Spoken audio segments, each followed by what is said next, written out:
बिहार में योगी आदित्यनाथ की चुनावी हुंकार। योगी ने लालू के परिवारवाद पर साधा निशाना। तमंचा टैबलेट रोजगार की भी दिलाई याद। यूपी के बाद बिहार में भी चुनाव प्रचार चरम पर है। बीजेपी के सामने बिहार में 2019 की चुनावी सफलता दोहराने की चुनौती है, जिसके लिए पार्टी हर संभव कोशिश कर रही है।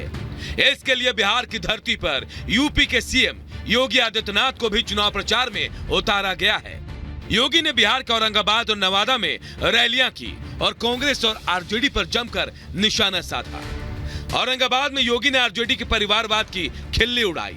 योगी ने कहा कि लालू यादव की सारी सियासत अपने परिवार को सेट करने के लिए है। हालात ये है कि खुद के परिवार के लोगों को टिकट देने के लिए बिहार में ही सीटें कम पड़ गई। योगी ने लालू परिवार और अखिलेश परिवार की तुलना करते हुए दावा किया कि बिहार की जनता भी यूपी की तरह परिवारवादियों को नकार देगी। ये चुनाव तो अब नेशन फर्स्ट बनाम फैमिली फर्स्ट का आ गया है और हम लोग तो सोच रहे थे कि अच्छा हुआ हम लोग फिर से एनडीए को बिहार के अंदर और सशक्त बनाने में हमें सफलता प्राप्त हो गई। अन्यथा बिहार के अंदर तो लालू जी के परिवार को ही सीट कम पड़ रही थी। आपने देखा होगा वो परिवार तक ही सीमित रह गए। परिवार के बाहर सोच ही नहीं। विकास भी होना तो परिवार का, सीट भी मिलनी है तो परिवार को ही मिलनी है, योजनाओं का लाभ भी लेना है तो परिवार को ही मिलना है। एक परिवार यहां भी है और एक परिवार यूपी में भी है। योगी यही नहीं रुके, उन्होंने आरजेडी के राज में बिहार के बदहाल कानून व्यवस्था की याद भी लोगों को दिलाई। कानून व्यवस्था को रोजगार, शिक्षा और पलायन से जोड़ते हुए योगी ने कहा कि राजद के लोगों के कट्टा कल्चर की वजह से ही बिहार में विकास की रफ्तार धीमी हो गई थी। बीजेपी के लिए वोट मांगते हुए योगी आदित्यनाथ ने लोगों को आरजेडी की सत्ता में वापसी होने पर खतरे को लेकर भी आगाह किया। आरजेडी रंगदारी वसूली से फुर्सत हो तब ना आज बीजेपी और एनडीए की सरकार में रंगदारी नहीं। आरजेडी हो या उनके सहयोगी दल, ये तमंचा लहराने वाले लोग हैं, इनको टैबलेट से क्या मतलब, इसलिए डिजिटल इंडिया का विरोध करते हैं। बिहार में लोकसभा की 40 सीटें हैं और राज्य में एनडीए के सामने एनडी गठबंधन कड़ी टक्कर देने की कोशिश कर रहा है। एनडी गठबंधन का नेतृत्व लालू यादव की पार्टी आरजेडी कर रही है। आरजेडी की तरफ से तेजस्वी यादव स्टार प्रचारक हैं, जिनकी रैलियों में भारी भीड़ उमड़ रही है। इसलिए आरजेडी को हराने के लिए बीजेपी हर जुगत लगा रही है। योगी की रैलियां भी इसी मुहिम का हिस्सा है। योगी भी आरजेडी पर हमला करने में कोई कोताही नहीं बरत रहे। योगी को सुनने के लिए बिहार में क्रेज भी देखने को मिल रहा है। आरजेडी के समय में बिहार के सामने पहचान का संकट खड़ा हो गया था ना, और वही गुंडा राज फिर से इन्होंने लागू करने का प्रयास किया। देखो गुंडों का सबसे अच्छा इलाज यूपी में हो रहा है, देख रहे हैं ना कैसा उपचार हो रहा है। वहां अगर बेटी और व्यापारी के साथ कोई छेड़छाड़ करता है, कोई परेशान करता है, उल्टा लटका दिया जाता है उसको और नीचे से मिर्च का झोंका अलग से, और उसमें भी वे लोग गले में तख्ती लटका के चलते हैं कि साहब एक बार जान बकस दो, बस आगे से कोई गलती नहीं होगी।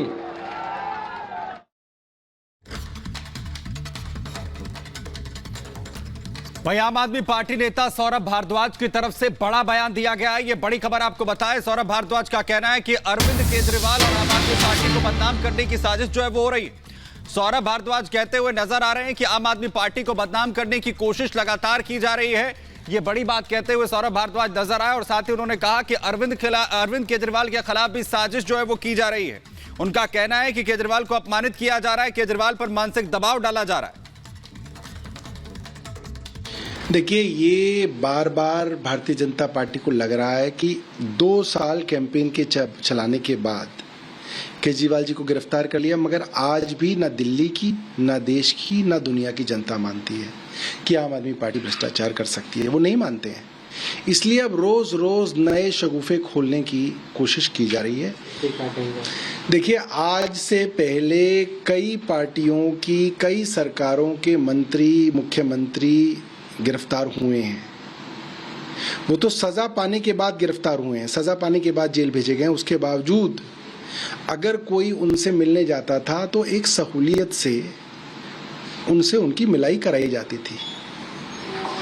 10-15 मिनट कोई आदमी बैठ के बात कर ले तो इसमें कोई दिक्कत किसी सरकार को नहीं हुआ करती थी।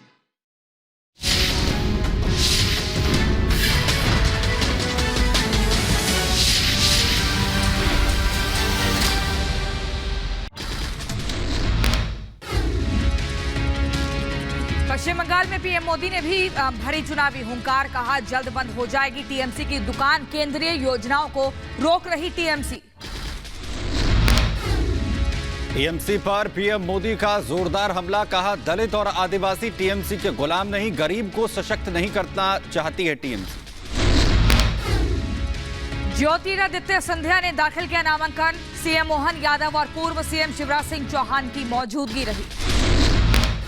नामांकन दाखिल करने से पहले ज्योतिरादित्य सिंधिया का रोड शो, समर्थकों ने फूल बरसाकर किया सिंधिया का स्वागत।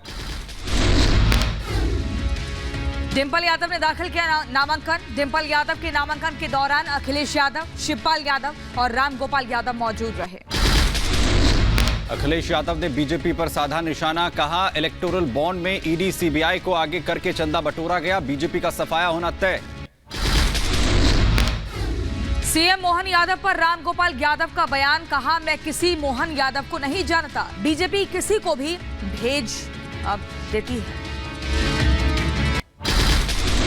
औरंगाबाद से सपा प्रत्याशी रुचिवीरा समेत कई लोगों पर केस दर्ज, तो भड़काऊ भाषण देने के मामले में केस दर्ज, वहीं जनसभा के दौरान पुलिस को दी थी धमकी। नामांकन दाखिल करने के बाद बोले दिग्विजय सिंह, कहा मुझे खुशी है कि कांग्रेस ने राजगढ़ से टिकट दिया, मुझे ईवीएम पर भरोसा नहीं, मैं चाहता था कि चुनाव बैलेट पेपर पर हो।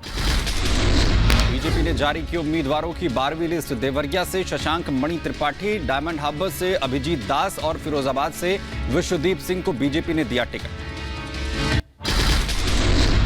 बसपा ने जारी की एक और लिस्ट, 11 उम्मीदवारों को नामों का ऐलान किया। सुल्तानपुर से उदयराज वर्मा, गाजीपुर से उमेश कुमार सिंह और वाराणसी से अतहर जमाल लारी को उम्मीदवार बनाया।